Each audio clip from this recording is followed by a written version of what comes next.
which is fantastic, and I really appreciate it. Thank you so much indeed. But if you haven't, don't worry, we'll have a couple of minutes to get ourselves nicely settled. But if you have got those notifications on, we really appreciate it. If you haven't, get yourself down to the bottom of the screen, hit the subscribe button, hit the notifications. Yes, it's the classic YouTubers chant. Hit that bell, hit that notifications. And yeah, it'll basically let you know when we're going live, which kind of comes in handy nowadays, because not only are we doing our Wednesdays and Sunday show, I mean, certainly the Wednesdays is a new addition since we went into lockdown, which I'll explain to David, because I haven't mentioned that to David yet in our pre-conversation yet, but we'll get into that.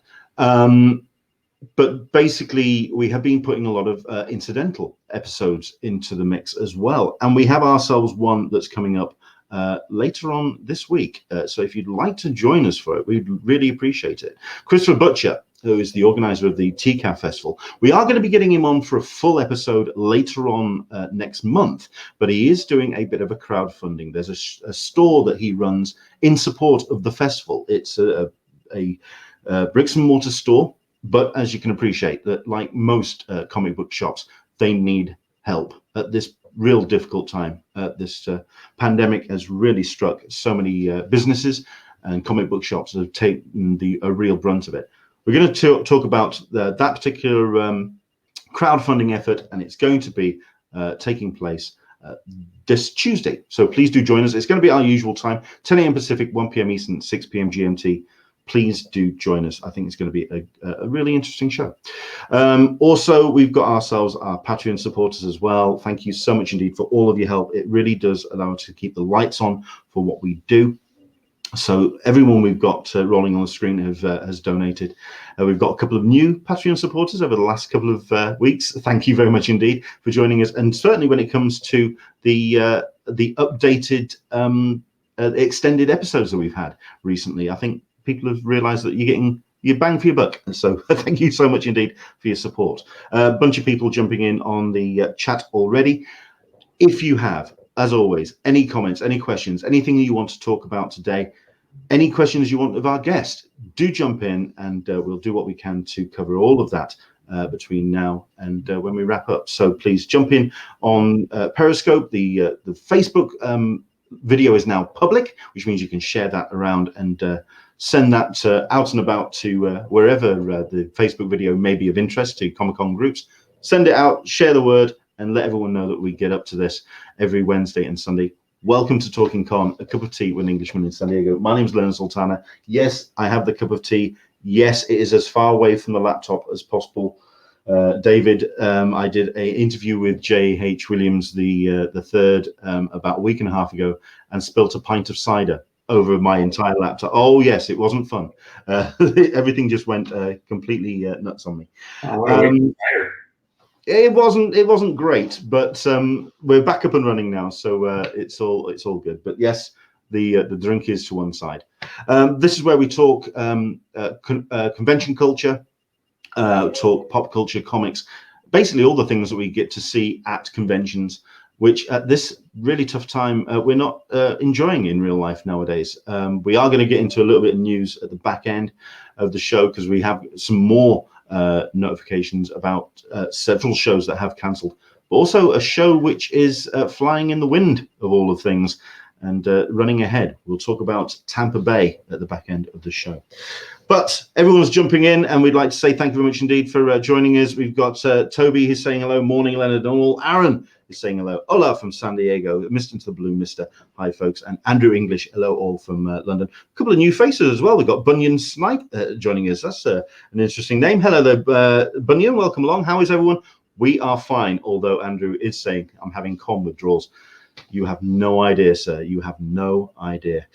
But I think it's safe to say, when it comes to all the things that we get to see and enjoy at conventions, it's, for me, the artists, the writers, and the publishers, those that bring some exciting stories and explain them to us in person right there, so we can interact with the creatives behind these amazing stories.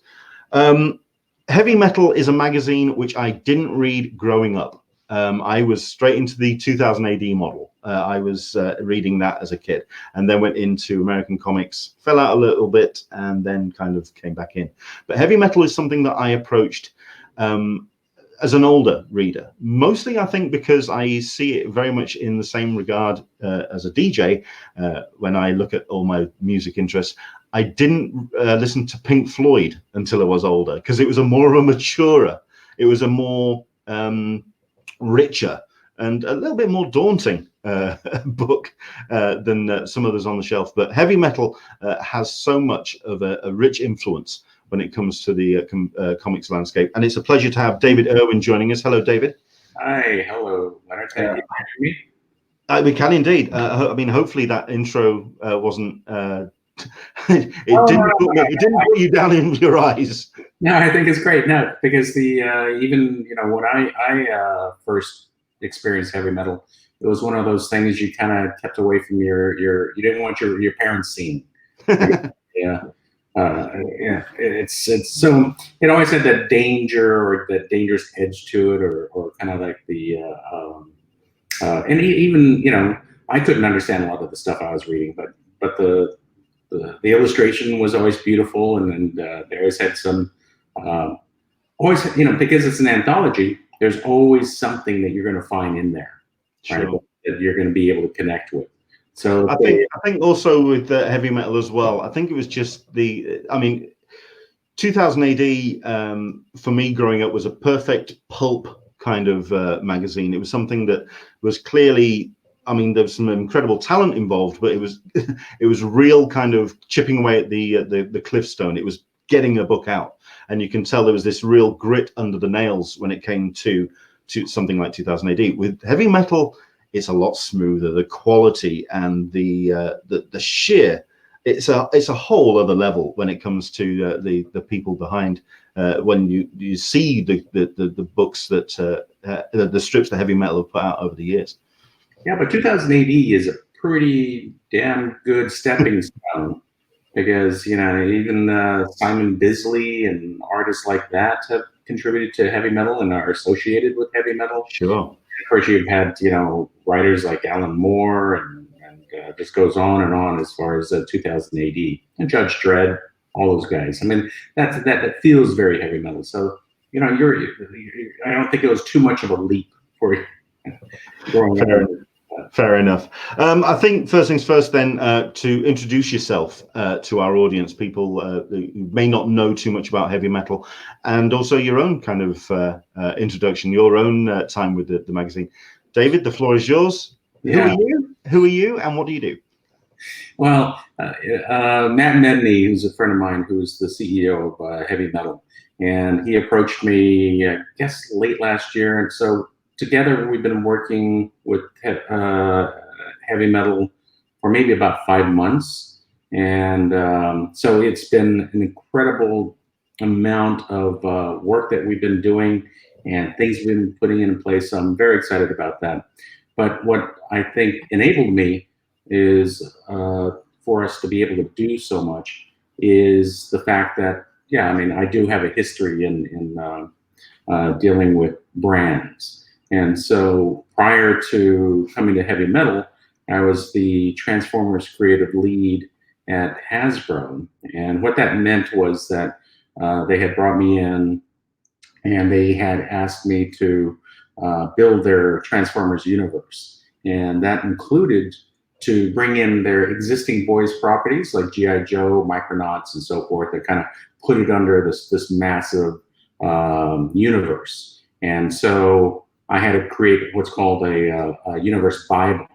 And in that universe Bible, that meant spending a lot of time understanding all the different characters. And one of the most extraordinary things I found was there wasn't really a lot of, you can say that's 35 years of history of Transformers and animation and comic books and so forth, but they didn't have anything like vulnerabilities. Simple things. And so putting things in the putting a timeline together and putting in what's canon and bringing in more of the humanity and motivation and personalities, and so that was spending a lot of time doing that. Then from there, was able to create shows like Transformers Cyberverse, where I was able to start telling origin stories for the first time, because kids don't know the origin stories of all of these different characters of Transformers. So it was an incredible position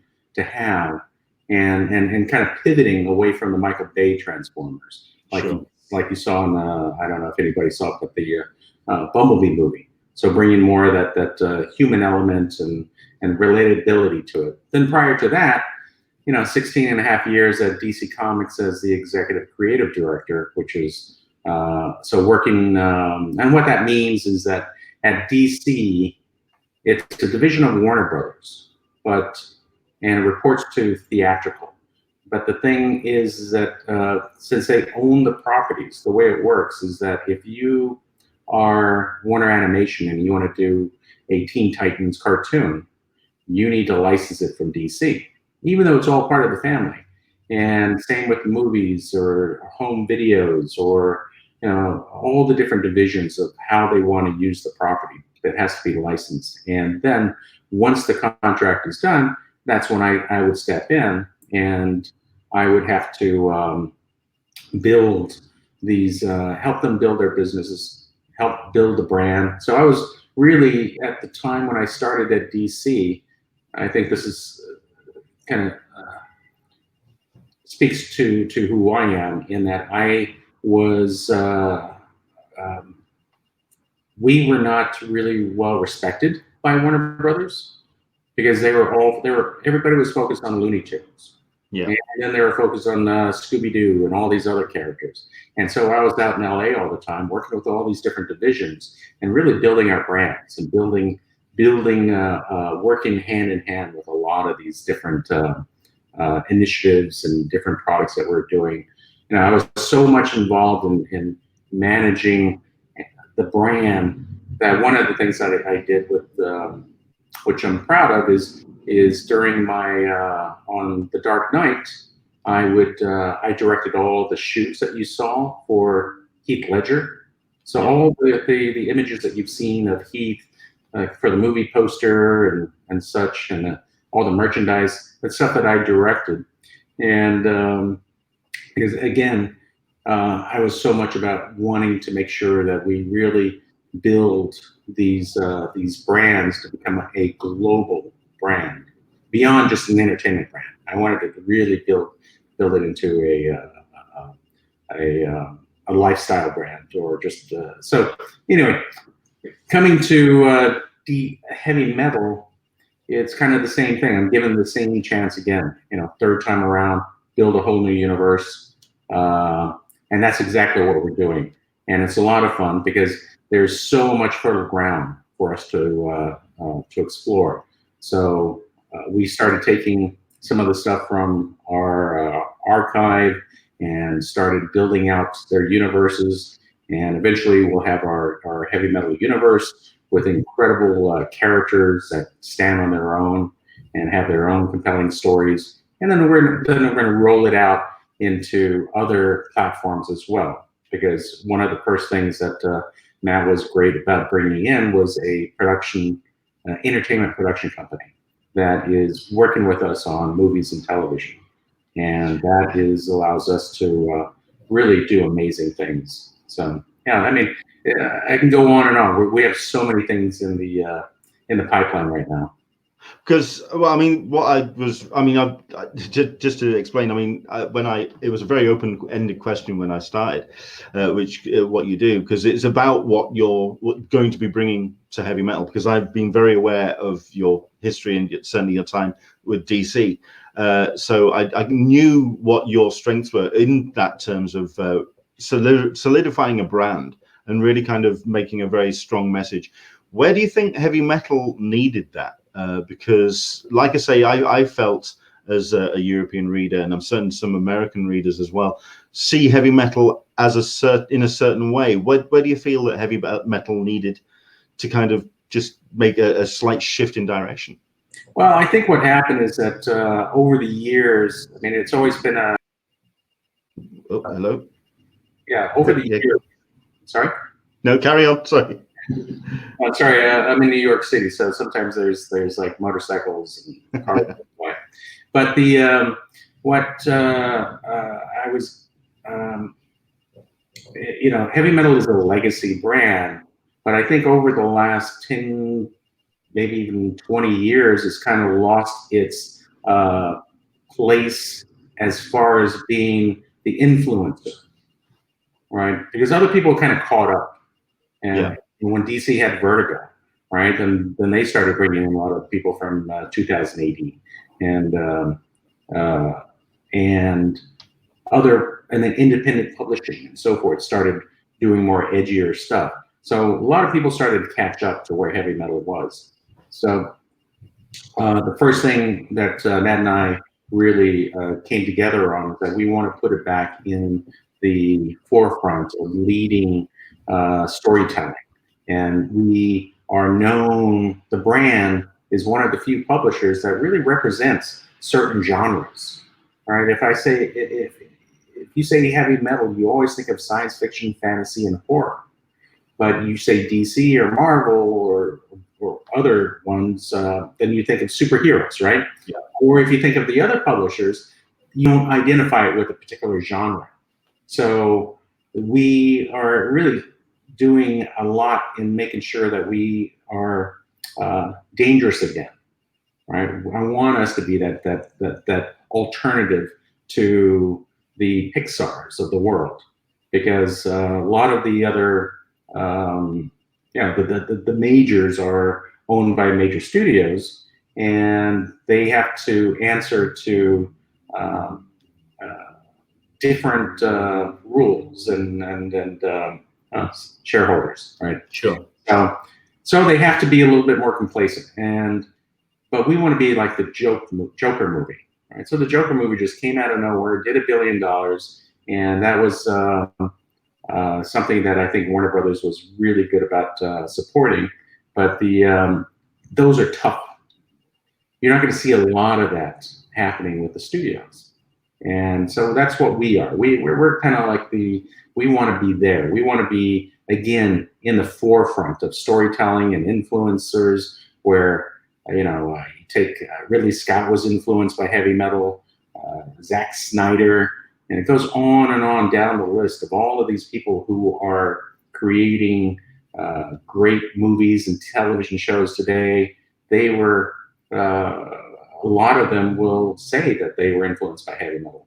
So now we need to be back up there again. Sure. And that's what we're doing.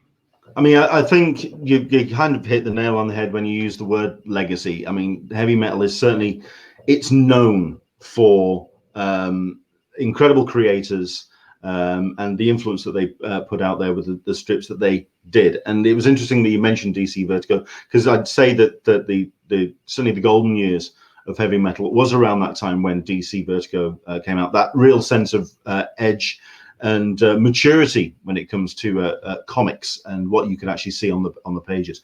But it's interesting. I mean, certainly from what I've seen of what you're bringing with the new imprints and what just the fact that you're involved, that Joe Illidge is involved, that there's a real sense of, okay, we have the legacy, and that's fine.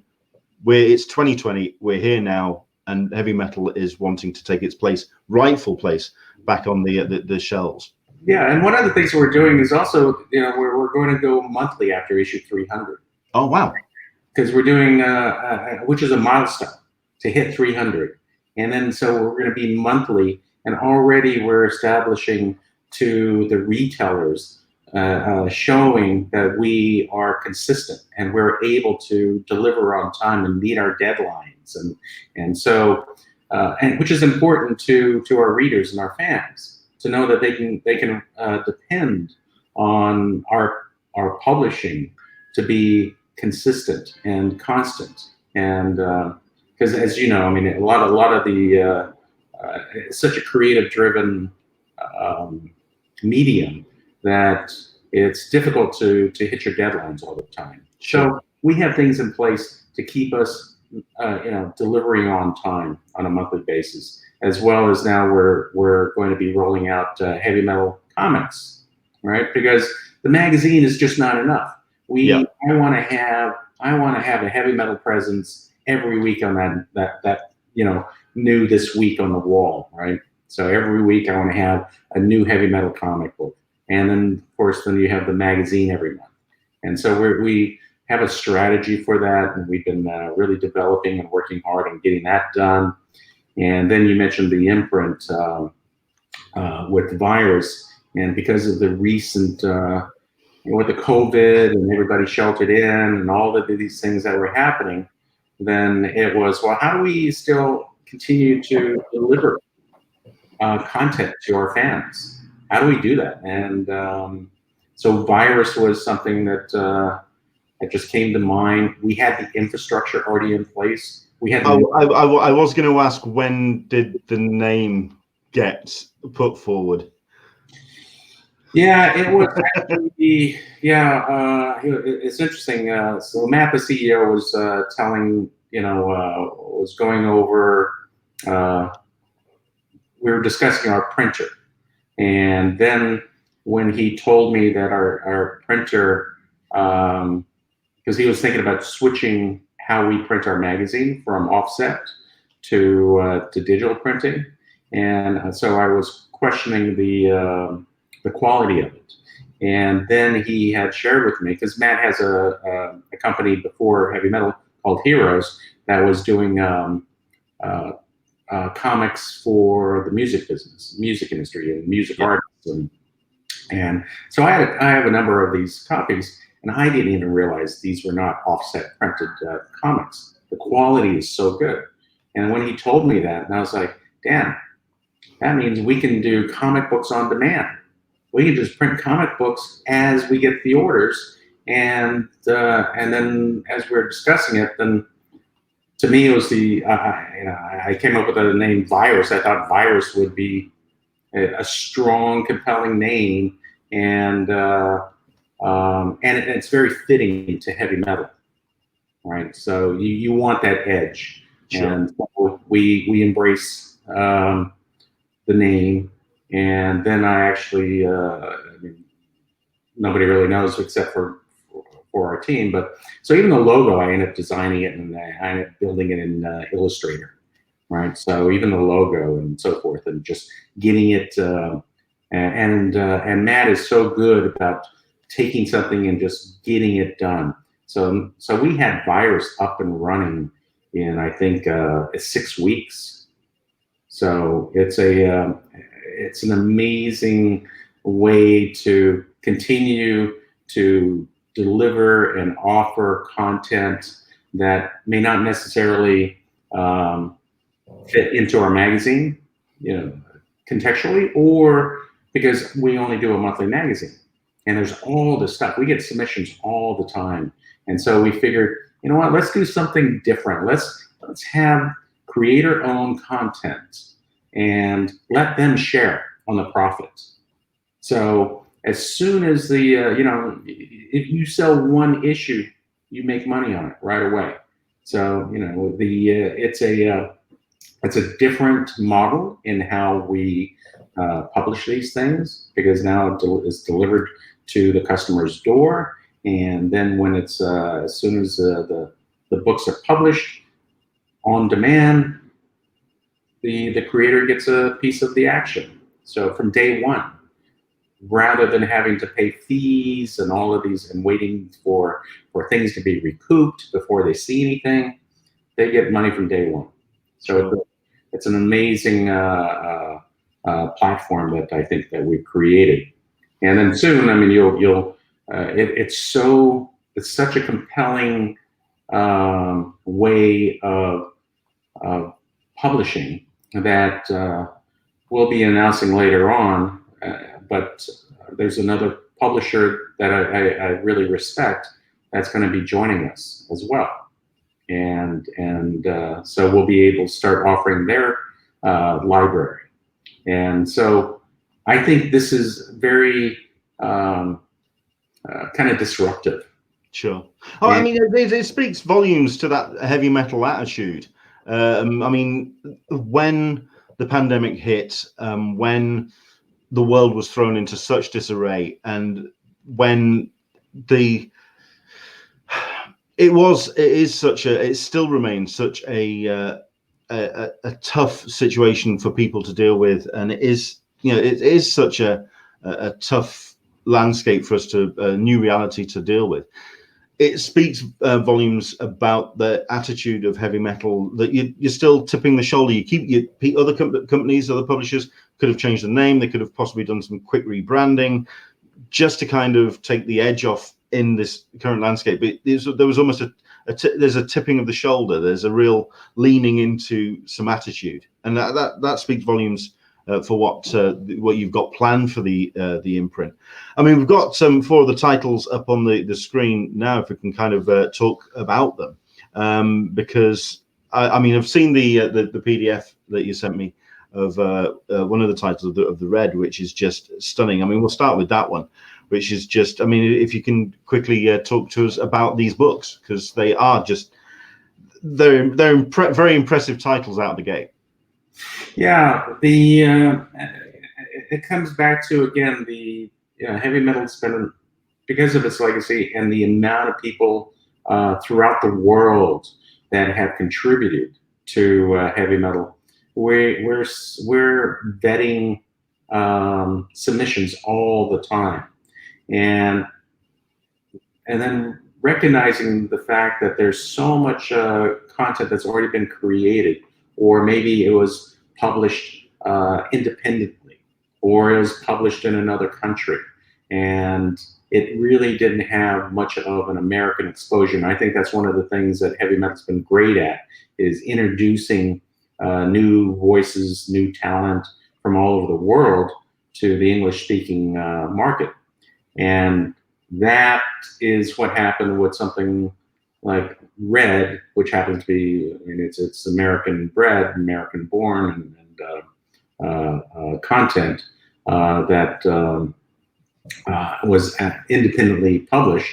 And so it was a finished product, and we thought it met our level of acceptance and quality. That was one of the first books that we brought in, and that's the so a lot of the other books are the same way, and some of them are coming in from South America, for example. And one of the, Matt and I were on the phone with a creator from Australia, then we're talking to another person from the Netherlands, and then these Italian publishers and so forth. So again, we're going to be using virus to be able to kind of do what heavy metal does, and that's, again, bringing people who normally don't have an opportunity to be able to share it to a broader audience, who are incredibly talented, who have a unique voice and interesting stories that I think that is worthy of being shared. And so that's what the first 4 titles that you just showed is a result of that. And the one of the things that we're also looking to do is being able to offer it in their native language, which is going to be great. So now, if it's from South America, then you'll be able to do a drop-down window and hit Spanish version and get the Spanish version of it, or you can have the English version of it, and or Italian, or how, wherever the creator originally wrote it for, in their native language. So again, it's really that harking back to what I believe heavy metal has always been, this incredible platform to introduce all these amazing talents throughout the world. Where were the talents found? I mean, was it something that you reached out and had submissions come to you, or was it something that you saw a talent out there that you felt that heavy metal needed to work with, that they needed a platform, and approach them for their stories? Well, that's the great thing about being a legacy. Everybody's coming to you anyway. They're already knocking on your door. And they've been, and it's such an important part of,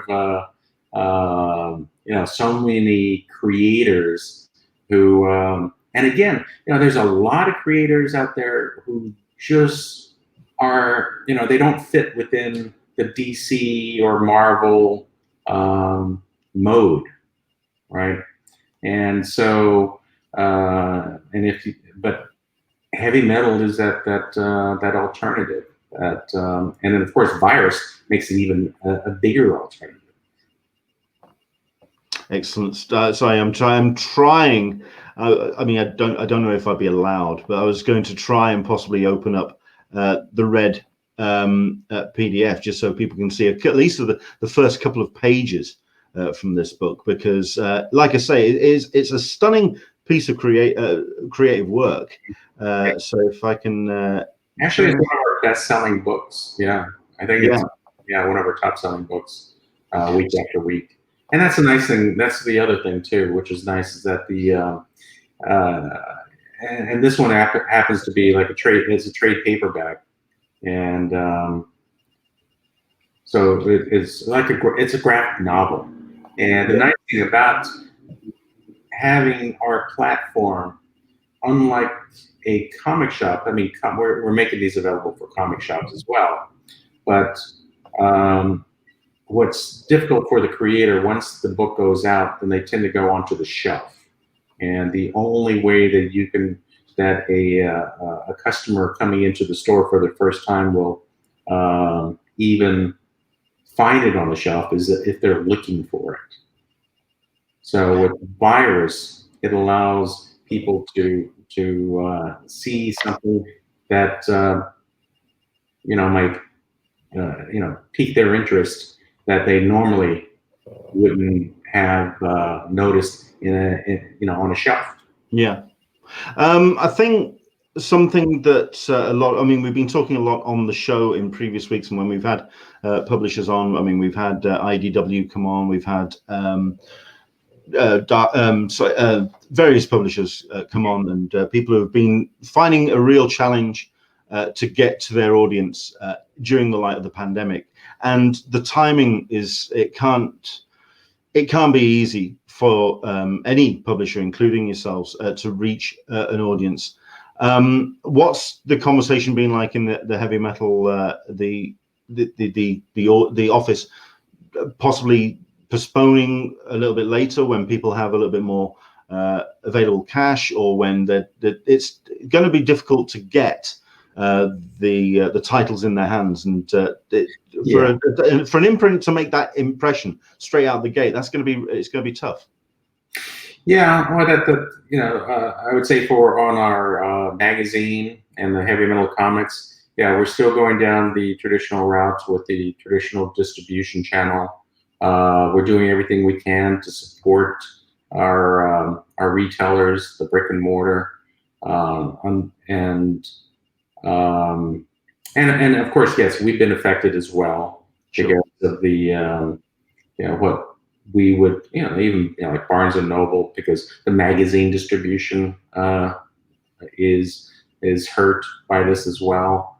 So it is challenging, and but we're very optimistic, and that's why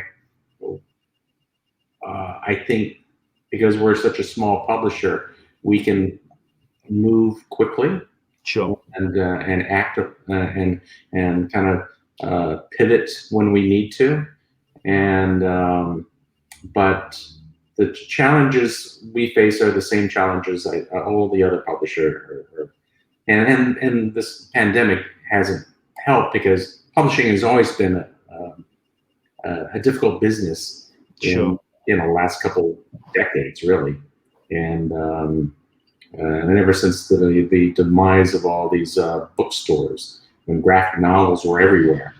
But now it's becoming more and more difficult to make an impression. Yeah.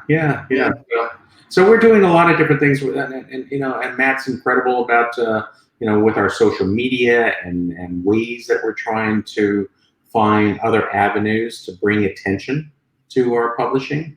And that's why we have, I think you've seen the announcement with Dylan Sprouse, and who came to us and had an incredible story that he wanted to have us publish, because he felt that the only publisher who can do it justice is Heavy Metal, because it's a very dark story and a very personal story for him.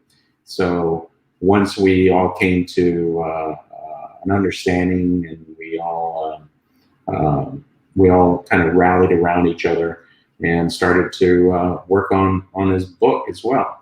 So it's things like that, thinking out of the box. Dylan Sprouse is a Disney star, right? Yeah. And then to put Heavy Metal on, Sweet Life of Zack and Cody, and the Disney show, and that's such a dichotomy. But only Heavy Metal can do that. Take somebody of and also Dylan actually is a very, very talented writer, very talented, and it's a strong story. But I'm sorry, go ahead. No. We've got a number of questions and other comments coming in on the Q&A. Thank you very much indeed to everyone for watching. Any comments that you have. We won't be keeping David too long, but we'll get through as many of these as we possibly can. Bunny and Snipe, like I say, new face to the show. Thank you very much indeed for joining us. I bought my first dozen or so at Church Fate when I was 11. So talking about how they were introduced to heavy metal. Let's have a look at Into the Blue Mister. I think Heavy Metal was the first time I'd ever seen boobs in a comic book. Yeah, that sounds about right. That's probably where I was as well. Solicitor Smeg, always getting some quick questions in. Did you find it cool that South Park did a spoof of the Heavy Metal movie, or did the fact that the episode revolved around cat piss lower your excitement? No, we were really happy to see that anyway. I mean, Tarna. It was Tarna. So, South Park happens to be one of our favorite shows as well. But I like to see if they happen to be watching this, please give more Heavy Metal. Absolutely, more references to that. Yeah.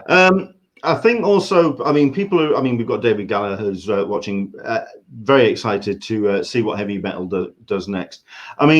I think it's also interesting as well. If we can just bring it back up onto the screen, about the fact that you're bringing an anthology into the comics element of it. When it comes to doing an anthology, I've spoken to various publishers, and they are not easy to do. They're not easy to sell, especially to the American market. Garbage Factory has got some great talents involved. But what's been the approach for Virus and for Heavy Metal for getting an anthology out there? Yeah, no, you're absolutely right. Anthologies are a tough sell, always have been. Same with television shows and movies. Anthologies are always tough. But that's what Heavy Metal is as far as the magazine side. That's why it was important for us to go into doing individual title comics.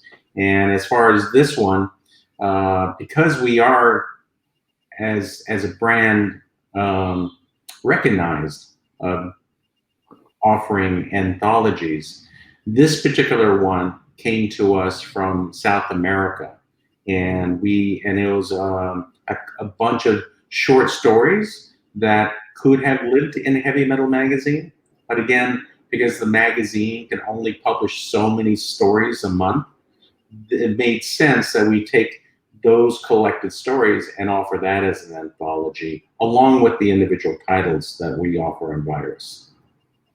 Cool. The titles look amazing. The artwork looks fantastic. I'm really excited about seeing what you've got coming down the pipe. And like we've said, just the way that you're, I think the business model as well is an interesting take on it, because it is that hybrid of, it's taking the kind of the image, the business model, and taking it really to the next step. That whole idea of really putting the not only the ownership but also the profits very much in the hands of the creators, and it really does bolster that real relationship between the creator and their work. Yeah, that's exciting stuff. Yeah, and I'll say one last thing on regarding to the creators and what I love about Virus and being able to share all of these different sensibilities and voices, because as you know, with the what I love about British writers British writers have a completely different perversity, right, than American perversity or Australian perversity or South American or Asian. Now it's really amazing and interesting to see what's underlining fears and desires that kind of come out from these different cultures. And so virus allows us to be able to share all those different types of sensibilities. I mean, okay. I think that's the first time we've had the word perversity said on the show. So, I mean, I'm down with that. We are looking forward to seeing these. I mean, like I say, I've seen the PDF of the Red, and I'm really blown away by what I've read so far. But when can people see these on the shelves? When can people pick these up? Well, they're available now. Sure. On our site, on the virus. Okay. And as far as when it goes onto the shelf with the retailers, we haven't started to solicit those yet through our distributor. We're in discussion with that right now because we were really focused on just our mainstay, which was the magazine, and also coming out with these new heavy metal comic book. We have a Tarna comic book coming out, and we have something called Cold Dead War coming out, and that's more of the traditional distribution channel, bookshelf, brick and mortar, and in order to do that, in order to get those orders, you have to go through the traditional like Diamond and solicitation in their preview magazine, etc., months out. And so virus was something that was really a response to where we are today, and being able to continue to offer great content to the fans who can't get to the comic shops. But now as the comic book shops are starting to slowly open up, and Diamond is starting to do their distribution, and publishers are starting to run the presses again, we've been asked by retailers as to can they get virus. So that wasn't even kind of on our mind. We were just thinking about our fans first, sure, and readers first. But now that we're getting a lot of interest from the retailers, then now we have to start thinking about, okay, now we have to start soliciting it and making it available for the retailers. So it's a little too early to be able to say when Red is going to be on the bookshelf, but it's it's in the works. I think it's because, like we've talked about, the level of quality that usually is seen in the pages of heavy metal. I think people want to physically see these things. They are looking for the next Mobius. They're looking for the next title to come out of the pages and actually hold it in their hands. So I think that's the reason why. I mean, I'm really excited about the fact that you've got the book from Bob Fingerman on the way. So I'm really looking forward to Dottie's Inferno, which will be coming through virus. And also you've got Ron Mars involved as well, who I'm a big fan of as well. So I think it is a case of that sense of the just holding something that creators like that are going to put out in your hands. I think that's what we're looking for. Yeah, because, and just to make it clear, virus is a physical comic, right? Yeah. It's not a digital, so we don't make it available digitally. It's not comicology. Yeah. And so it's a physical comic book that's beautifully printed, beautiful covers, but sent to you. Think of it as almost like a movie on demand. Yeah. That instead of streaming, we deliver it to your home, and the physical copies. But to your point, once they start seeing it, once we get it into the stores and they start seeing it, then they will be very, very appreciative as to the thought and the quality of the publishing. But virus will continue to live on because there are a lot of, unfortunately, there will be casualties coming out of this, right? There will be retail casualty. And we want to be able to still be at least one of the publishers that you can still get our books from. Fair enough. I'm excited to, like I say, get hold of copies of these books in my hands. Like I say, I think as we've seen with so many people on the chat, really excited to see how Virus does and what heavy metal has got coming down the pipe. It's been a pleasure talking to you, David. Thank you so much indeed for coming on. Thank you for your time. Thank you to all the listeners. Yeah. Quick reminder, where can people best go? Because I mean, we've had the URL up on this page, heavymetal.com. Is it heavymetal.com/virus? No, just heavymetal.com, and you'll find the link to you'll find the banner for Virus right there. Excellent stuff. And I know it's Heavy Metal Inc. on Twitter as well. Yes. It's all over on social media, wherever you find us. David, thank you so much indeed for coming on. It's been a pleasure talking to you, and all the very best with everything you've got going with Heavy Metal. Thank you so much. Have a great weekend. You too. Take care. Excellent. I mean, like, if we just bring up the pages again, just so you can have a look at these things, it really does look like an amazing set of books. I'm also very, very tempted to. I know I'm going to get incredibly told off for this, but I don't care, because I think you need to have a look at this thing, because what this book looks like. I mean, like I said, with Heavy Metal Legacy and the way that the books in the past have been put together, they're not just thrown together. And they're going all out. They really are going all out with these books. Very, very impressive indeed. So there you go. Check them out. Heavymetal.com. Well worth your time and attention, I think. And thank you very much indeed to David for coming on and talking to us. We are going to be doing our artist cup of tea of the day. We are also going to show you a couple of pages from a Kickstarter we've actually already featured. Yes, we are going to repeat ourselves. But before we do, I've been incredibly busy this weekend because, as several people know, we have a little bit of our own time with COVID here in the house. So we've been a little bit distracted with one or two issues with family members. It's been awkward, but I have been a little bit distracted. The reason why I use that as my reason, I haven't been keeping up with Facebook, and I haven't been keeping up with birthdays, which means I haven't been able to wish a couple of people. I don't know if they're watching now. I know I haven't seen one name roll by, but if Sarita P watches this back, we want to wish her all the very best. It was her birthday, I believe, on Friday. Sarita has been a long time supporter of the show. She's a contributor to our Patreon. She's just an amazing person, especially when it comes to, she's kind of dialed it back a bit, mostly because I think most pop culture is kind of dialed back a bit at the moment. But she has in the past been really good at pointing stories in my direction. And she's just an amazing person. Sarita, want to wish you all the very best and a very happy birthday to you. And also Desiree Gazetta is celebrating her birthday yesterday as well.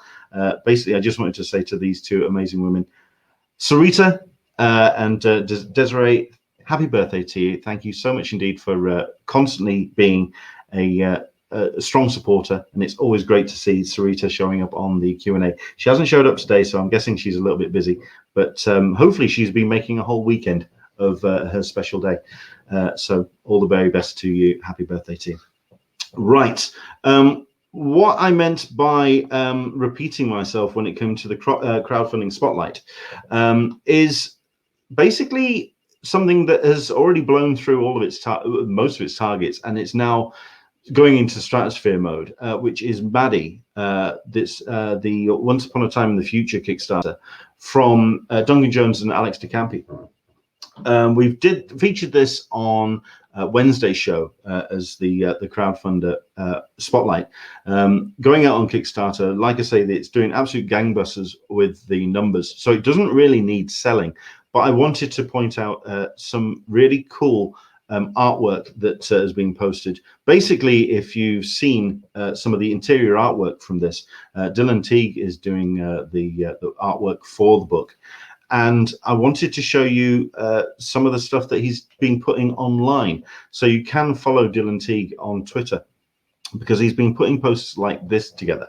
I think I've covered interior art down at the bottom, but you'll see it all kinds of comes across, because what he is doing, he's also putting up the work in progress for the actual pages from black and white concept to colored to all the way through to final print version of what he's getting up to.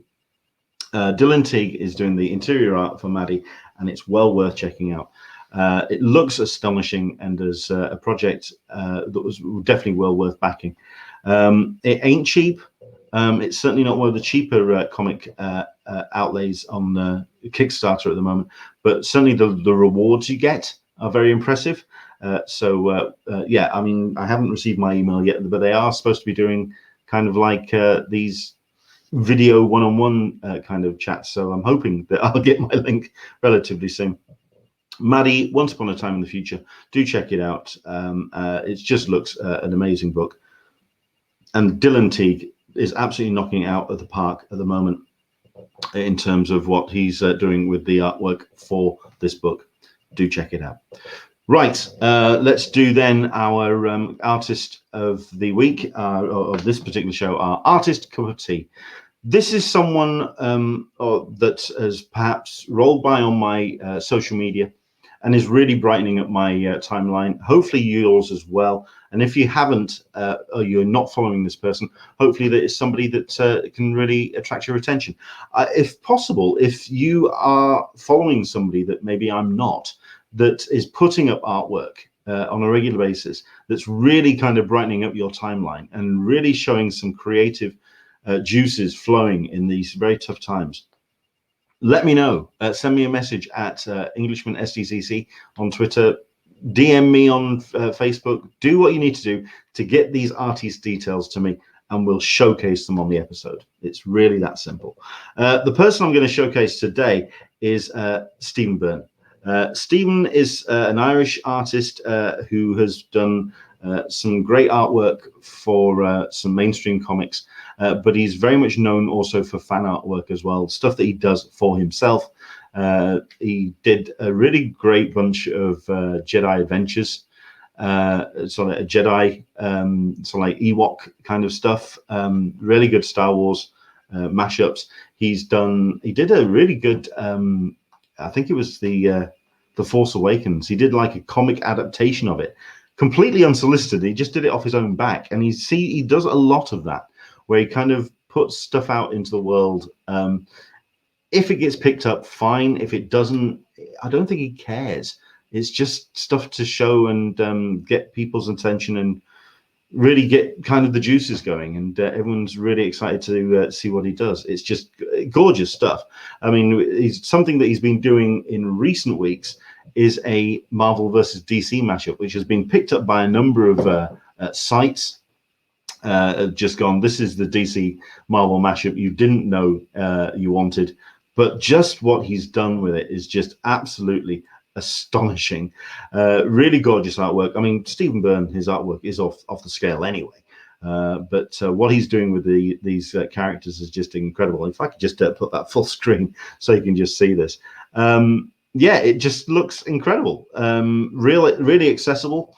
It's just gorgeous and well worth checking out on his social media. But he's not. This is the recent one that he put up, which is Batman versus Wolverine. And I mean, look at it. It's dynamic. It's colorful. He really knows how to lay out a page. But the great thing about Stephen is he's also putting up how those pages are putting together and how he creates the artwork for himself and for his fans. So he's very open when it comes to his work in progress stuff, which led on to this, which kind of came out. This, I mean, I don't know how long I'll show of it, but it's a 2-minute video that he posted on his Twitter feed, going through step by step this incredible Spider-Man piece that he's done, showing the process of how he composes his pages, how he gets the character design right, how he really gets his lines as clean as he possibly can, and really shows some quick dynamism. I don't know if that's even a word, but that's the word I'm going to use, of just some. I'm breathless just watching it. But he gets in there, And if you've seen Stephen's work before, you also know just how strong his lines are. But he does it, and he comes at it from a real detail perspective. It's a real strong sense of character. I mean, we're getting into the final stretch. I mean, you could see just the level of detail he puts in, and care and attention to perspective. Oh, okay, I'm starting to feel a bit sick. There we go. And into the coloring process we go. And I think it's safe to say he absolutely knocks it out of the park when it comes to a character moving through a space. When it comes to shadow and weight and real character to all of these. I mean, you saw that with the Marvel versus DC stuff. It's not just characters up on the screen. It is the characters that we know and love. And that's Peter Parker. That is Spider-Man up on screen. Gorgeous stuff, and well worth checking out. Stephen Byrne has done these great pieces, and he's putting them up on his Twitter feed on a regular basis. Do check them out. It is Stephen Byrne 86 on Twitter, and not only that, but it's all the different styles that he puts up as well. Well worth checking out. That is our artist of the day, and definitely our cup of tea. Fantastic stuff indeed. Whew, right, I think that's pretty much us. Thank you so much indeed for watching today. It's been a pleasure to bring David Owen to the show. I didn't get into his comics, into the convention stuff and how we could possibly see heavy metal back at conventions, but interesting to hear about the fact that they're kind of wanting to support bricks and mortar stores, but they are also wanting to support their artists and creatives. And by doing that, it's a case of selling the books, even if it's direct to customer, not direct to market, direct to customer, mailing out directly. I think that's an interesting perspective to show support to the artists and writers above, say, for example, showing to the bricks and mortar. I think that's interesting. But there we go. Thanks again to David coming on. It's been a pleasure talking to him. It's also going to be a pleasure talking to our other guests that's going to be taking place next week, because if you have seen this and you're wondering what's coming up next for the rest of the month, we do actually have ourselves a bonus episode which is going to be taking place this Tuesday. Wednesday, of course, we've got ourselves our show with Russ Burlingame from comicbook.com and Mike Avilia from Sci-Fi Wire. And on Sunday, 31st of May, next week, we've got Robin Jones and Mark Jackson joining us. Robin Jones is an award-winning cartoonist. Mark Jackson, likewise, very much dealing with the next generation of readers, but also Mark Jackson is an organizer of MacPow. So he's somebody who is going to be very interesting to talk to about the UK perspective of the comic landscape. But the show that is going to be happening on Tuesday is an incidental episode. It's one of our special drop-in one-off shows. We're going to be talking to Christopher Butcher. One of the first videos I put up on my YouTube channel was a panel recording at Lakes International Comic Art Festival with David Lee O'Malley, the creator of Scott Pilgrim. Christopher Butcher was his roommate, so it was two mates sat on a stage and basically shooting the shit. And it's a great panel if you get the chance to go back and have a look at one of my earlier YouTube channel video posts. If you search for Brian Lee O'Malley on An Englishman in San Diego. It's a great panel. You'll get the idea of why I want to get Christopher Butcher on the episode, because he is a fascinating bloke, organizer of the TCAF Festival. But the reason why we're talking to him on Tuesday is because the TCAF Festival also has a bricks and mortar store which supports and advertises and promotes the festival up in Toronto. As it happens, like most bricks and mortar stores, it is very much struggling with what's happening in the world today. So they are running a crowdfunding and an effort to keep that store going. He's going to be coming on the show mostly to talk about that, but we'll also talk to him about a couple of other topics as well. We'll get into as much as we can. That's with Christopher Butcher. Incidental episode, that's this Tuesday, 26th of May. And next month, already, we're starting to line up the guest list for next month. Louise Saul is going to be joining us, who is an excellent cosplay advocate. She writes for a number of cosplay magazines. She's always putting up some fantastic photos. You'll see her at many UK con. And Louise is just a fantastic person to talk to. But we're also looking forward to the Sunday, 7th of June. Fred Van Lente is going to be joining us. And back, we're going to have a Tina Gann, long-term friend of the show. Going to be interesting, and look forward to talking to Red Dot Diva again. Alex Packnadell is a writer who you'll have seen work for Boom Studios. He's done work with a lot of work with Vault at the moment, because Vault and Alex are a very good fit indeed. Basically, it's going to be cool to talk to Alex because I see him very much as one of the next superstars of comics. He's just an interesting guy. Rachel Hine from Nerdist, we're lining up an episode to talk to her. We're basically lining up as many people as you can. If there's anybody that you want us to talk to, drop us a line on social media, tag them into it, let them know that we exist, and let's see if we can get them on the show, because of course it's all about who you would like to see me talk to, and who you can get your questions in to on Talking Con. Please do tag them in. Anyone that you would like us to see, you can tag them on Facebook, tag them on Twitter, tag them wherever. Let them know that we're here on a Wednesday and a Sunday, and hopefully we'll get them on a future episode. That has been our show. Take care. Enjoy your week. Let's have a look at this. Okay, I'm not entirely sure what that comment means. Bunyan Snipe, I'm sure that DJ was going after Gary Oldman for the Traitor General. Okay, maybe I'm missing comments here. I'm not too sure what that's referring to. I'll leave the page. I'll leave this open for a couple of more seconds. Type in, please. What's that refer to? DJ? Am I missing comments here? I think I probably am. Okay.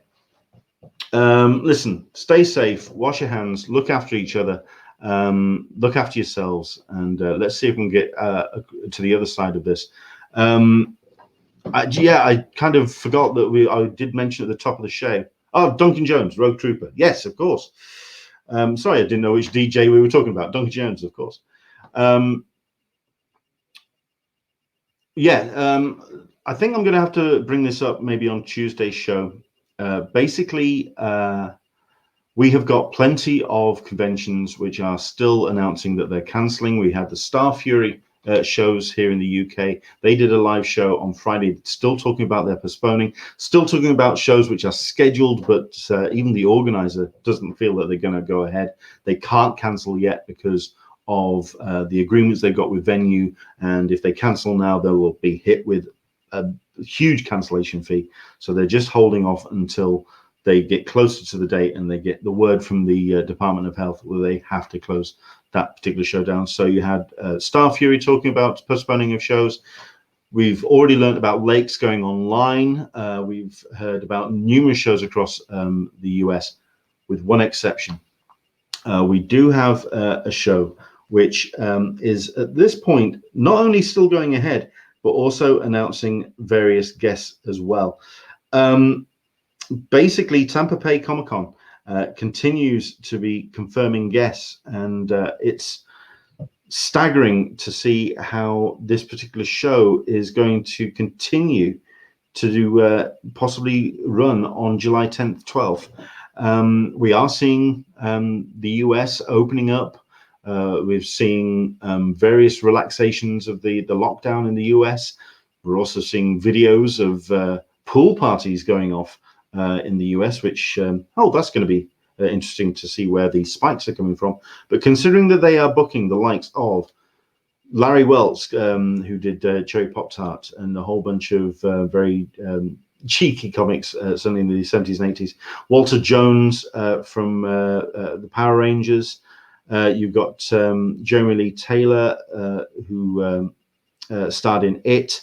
You've got Kel Mitchell, who's going to be who's confirmed from Nickelodeon's All That. They are confirming guests, and I just find it very ballsy of them to do so at this date. July the 10th, July the 12th. I mean, it's safe to say that the last 2 months have been an eternity. Things can change on a dime. How on earth you can plan for a show that's happening in July at this point is awkward. Considering that the world stopped on a dime, we may get things back up and running by July. Shows like Tampa Bay could still go ahead, but in what shape or form? We've reached out to Tampa Bay to hopefully get them on the show to talk about what the landscape of Tampa Bay could look like, what a show post-pandemic in July could look like. We're hoping that we're going to get them on show. Into the Blue Mister, indeed, surely travel insurance wouldn't allow such movement. Well, there is, I mean, we talked about this with a couple of guests last week. There is domestic movement. There are flights going ahead. It's just people getting on those flights and whether they're brave enough to do so. These guests, by all accounts, they are. London Film and Comic Con are still advertising for the end of July. I'm thinking that maybe like a Star Fury setup, though, that they can't cancel at that venue at Olympia just yet. Who knows? Bunyan Snipe is reminding us Lawless was going to be going this weekend, but as far as I'm aware, yeah, I mean that's just not happening at all. Last week, sorry, yeah, it was going to be going ahead, but it's just the way that is going to be going. Andrew English is reminding us TF Nation MCM Birmingham just cancelled. MCM Birmingham cancelled a week and a half ago, but yeah, I have to wait nearer to the time to cancel my hotel. That's the kind of setup it is. It's a case of seeing where the landscape is and what we can expect from these organizers. Tampa Bay interests me that they are being so bullish about putting on their show in July. Whether it still will, who knows? Okay, let's try that closing up of the show again one more time. Thank you very much indeed for joining us. Hope you've enjoyed it. Do take care. Once again, do check out these great shows that we've got lined up. Tuesday, you'll be seeing a notification. If you hit subscribe, hit the bell for notifications. It's going to be at the Art Standard Time, 10 a.m. Pacific, 1 p.m. Eastern, 6 p.m. GMT. We're going to be talking to Christopher Butcher. Very interesting bloke. I think it'll be worthwhile checking in that show. Take care. Enjoy the rest of your week, and we'll see you soon. Bye-bye.